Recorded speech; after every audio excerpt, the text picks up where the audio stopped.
Dun, dun, dun, dun, dun, dun, dun, dun, dun, dun, dun, dun, dun, dun. Hey guys, it's your host, Claire Holtzclaw, and welcome to Mars Studios' special episode, Centripetal Entertainment, where we will dive into the importance and role that social media will play in a human mission to Mars. Joining us today to explain the logistics of providing social media during a mission to Mars, we have special guests from NASA, Mac Mason, Director of Media, and Adrian McKnight, Communications Engineer. Hello. Hello. How are you guys? I'm Good. doing good, yeah.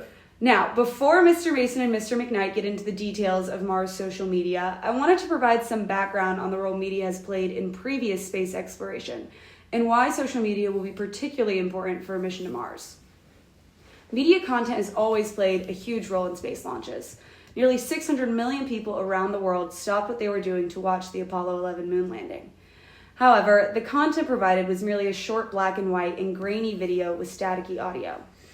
We know a mission to Mars will garner just as much, if not more, media attention due to its long duration and just the sheer significance of the event.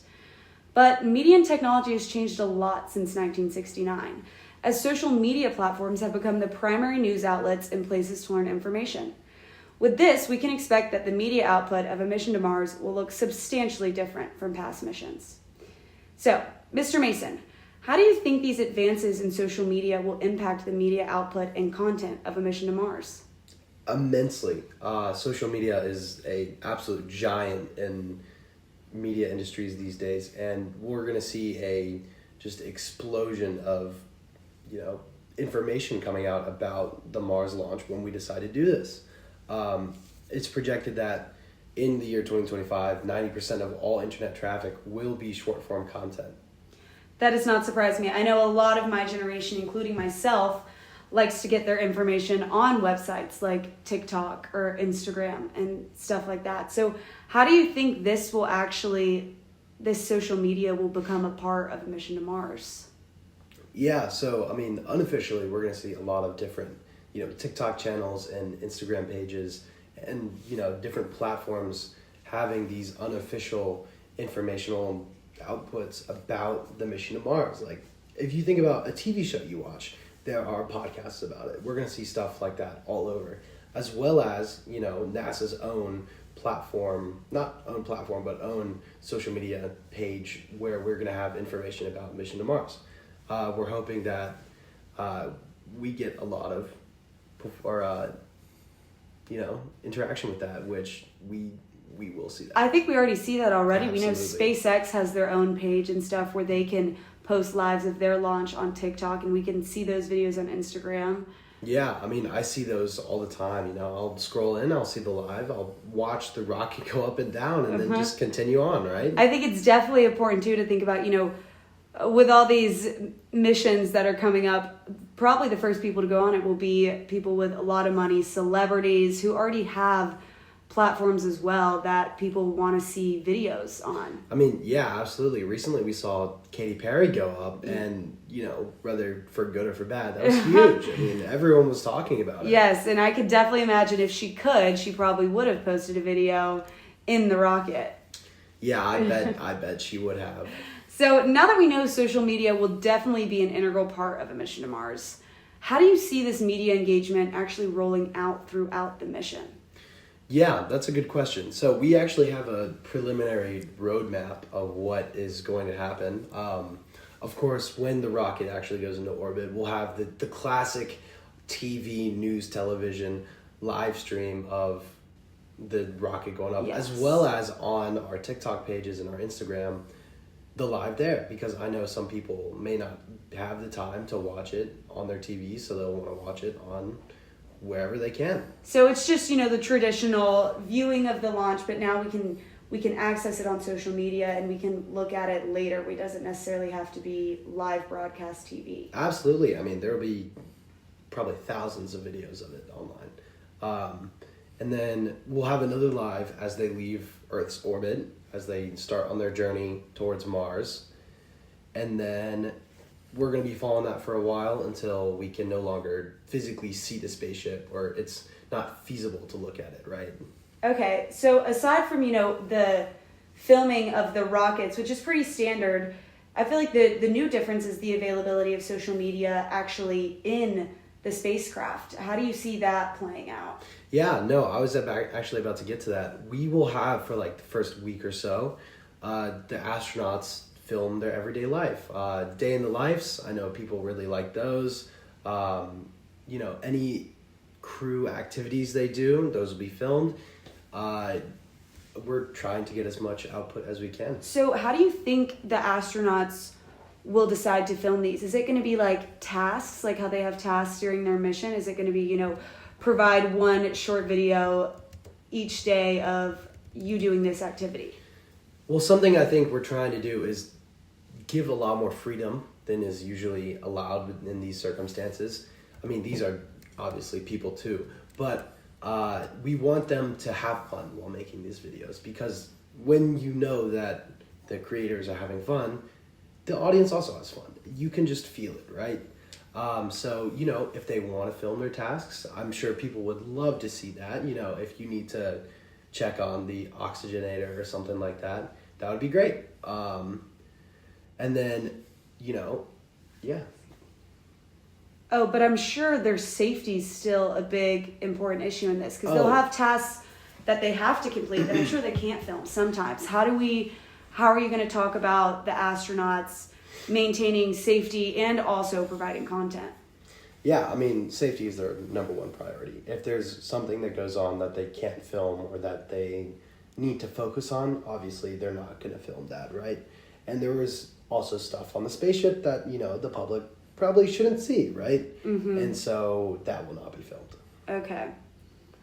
So after they're in orbit and they film all those things, is the coming back to Earth similar to the beginning, content-wise? Well, before we come back to Earth, we actually have to go to Mars, right? Mm-hmm. And so we're sending a rocket 2 years ahead called the ERV, called the Earth Return Vehicle, and it will have a rover on board and other information. I think there's a power plant on there as well. But what I'm really pushing for is to get a live video camera on one of those rockets or one of the rovers so that we can actually see the rocket enter the Mars atmosphere and land on the ground. Like, that would be awesome. That would be really cool. I mean, how cool would it be to be the first humans to watch another human land on a different planet? I would definitely tune in, that's for sure. Exactly. And then once they've done their mission, they'll be on Mars for about a month or so. They'll go back up into orbit and start coming back, right? And we're going to be doing the exact same thing on the way back.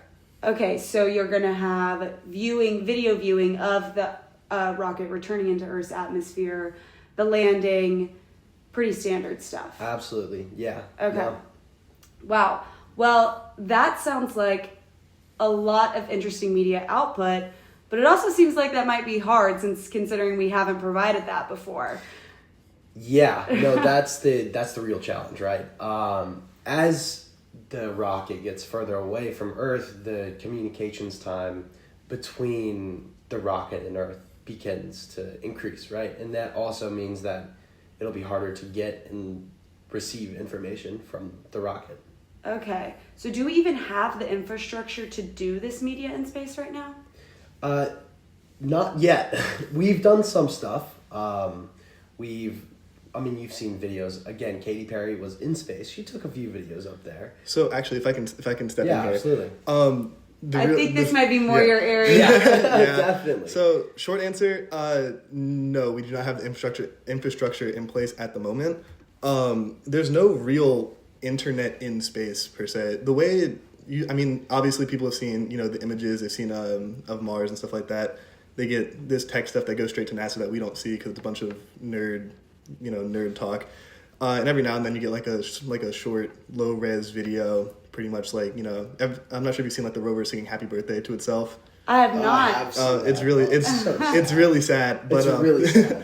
Yeah, but those takes hours to days to upload, and because there's no like real internet and very far away from Earth, the way it works that it beams it up to an orbiter around Mars, and that beams it to a satellite antennas on Earth. And there's 3 different ones. There's one in California, one in Spain, one in Australia, I think. And the way that works, that like no matter where Mars is in relative to Earth, we always have like a connection to it. And these antennas, these things are absolutely giant. They're 70 meters, something like that, which is, I don't know off the top of my head, I'm pretty sure it's around like 210 feet or something crazy like that. Jeez. So are you saying this is something we have right now? Or Yeah, is this is okay. current. This is how we actually talk to the rovers and stuff that are on Mars and the orbiters. This is like very basic technology, but as of right now, it doesn't carry any of like the internet protocols. It doesn't have the ability to send short form content, basically, is what you're saying. Correct. Yeah. It doesn't contain actual TCP or IP protocols, which is what you need to upload a tweet or like a TikTok video or like hold a on. YouTube So short. for our viewers like me that may not understand any of your smart NASA stuff, can you explain a little bit what this TCP IP is, and like if we don't have the availability to get that right now, like how can we get it? So with TCP and IPR, it's pretty much like the connection to the internet. I'm trying to find a very dumbed down version of like saying it. And that can only really exist on Earth and in its atmosphere and close enough to it where we're able to reach it within a reasonable amount of time. Because the way TCP and IP work, it needs like constant reassurance that's being connected. Like, hey, am I connected? Yeah, you are. And then like another like a millisecond later, like, hey, am I still connected? Yeah, you are. Okay. So it needs this like constant reassurance about like what's going on. And actually, now one of the ways is to actually use this is actually to lie to it to actually get internet connection to Mars. It's called split TCP, and the very basic way of doing it is you have an orbiter around Earth, and then you have use the DSN, the Deep Space Network. What is that? Those are those giant antennas I was talking about earlier. Okay. Yeah, and what you do is that you send a TCP connection to the orbiter around Earth, and send that, and then like connect the connection to an orbiter around Mars. And what it does basically is that it sends a TCP internet connection to the thing, and then as it's going to Mars, because right now there's like a delay, it can't go faster than the speed of light. It's like the universal speed limit, so it takes a very long time for the connection to actually reach there. And during that connection, while it's traveling to Mars, it's constantly sending like fake, like, yeah, I'm still connected signal. The little proxy, the orbiter around Earth. So it's gaslighting the satellite, basically. Yeah, pretty much. The satellite gaslights the connection to think that it's still connected, and it works both ways. And that's how we would be able to do it right now with our current technology. There's a better way to do it. There's better ways in the future. Like as of right now, it would be very, very slow. It would it would still take. I remember Mr. Mason. He was talking about having the video connection, having like a video feed of like the of the rocket touching down onto Mars, or the lander touching down onto Mars. The video would likely take it would be very low res, and it would take probably about a day to upload and send back to Earth and get So it wouldn't be a very quality video. That's not good. But you're saying that that's probably not what we're going to see. By the time we launch in 2050, we'll have improvements. Oh, yeah. And so what are these... I know we don't have it now, but can you explain just a little bit what these improvements are that we could make to get these short-form content videos provided to Earth? So there's two really main ways that we're testing to get internet to Mars. One of the big ones that's already being tested is laser communication. It's being tested by NASA at the moment. They already had an idea what they wanted to do. But what it is that they're sending data through pretty much a laser beam connection directly to Mars. And what this is going to do, it's going to be a lot more faster. You're going to get a lot more... the high internet speed. Yeah, it's a lot higher speed. And it'd actually be more feasible to be able to see a higher quality Mars landing. That's what we need. Yeah, that's what our media manager is pushing for. That's what we need. So the laser communication, you said there was another way. Yeah, and the other way is going to be like a satellite relay belt. Think of it like Starlink, but a lot better. Okay. And what it would be satellites orbiting around Earth, and then you'd have some that are orbiting around Mars. And then they'll have some like across the solar system, like in specific points, to have a connection to Mars at all times. Like a chain of satellites all the way out to Mars. Yes, pretty much. But one issue with that is that it's going to be very expensive. I assume so. Not what we need. It's not what we need. But it does have the advantage of having a continuous connection, and you're not completely screwed if Mars ends up going behind the sun, because that's a main issue with the laser communication, that it works fantastic. You can get hundreds of megabytes, even gigabytes of a connection there pretty much at the speed of light. But if it goes behind the sun, you can't really do much about it because it's the sun. But it also needs to be insanely accurate with the laser, and that, think of it, it's the equivalent of trying to hit a gnat with a dart from Los Angeles, and the gnat's in like New York or something like that. So across America. Okay, so that seems hard. Well, they're testing it. They know how to do it. So I've had very high hopes for our engineers over in that department. So say we do get this done, which you think, both of you, I assume, think we will, since you say we'll be seeing short form content on a mission to Mars. Is it going to be able to is it going to be comparable to what we see on Earth today? Like, will the videos be just as good quality? Will the speeds be like they are on Earth? Or is there going to be still a little bit of a difference? So there won't be as good of a connection immediately, because we are going to need Earth infrastructures. Think like cell towers. You're going to need relay points, fiber optics. And the issue with the fiber optics, they have to be underground because of the dust storms. They're very sensitive cables and technology and stuff like that. So once we have that infrastructure up there, and it's more widespread, you're going to get better quality, images and videos and stuff like that. But you do think we'll be able to see a variety of short form content that we have here? It's not just going to be tweets. We can only send text tweets. You think we'll be able to see videos and audio? Oh yeah, definitely. I do think we'll be able to see that in the future. By the time we actually do, make the voyage to Mars. Wow. Well, this seems like we have a lot of work to get done by both of y'all's parts, but I'm excited by the prospect of that you guys think that we can achieve this by 2050, and that you do think that we'll have short form content on a mission to Mars. Absolutely. Yeah. Well, thank you guys so much for coming in. Oh, thanks for having us. Do you have any last minute information to give to our users? Get ready. Get ready. That's what I'm saying. Well, thanks again. And I and everyone else in the world will be waiting for the first TikTok live in space. And who knows, bringing social media on a mission to Mars could even open doors for a whole Mars entertainment industry.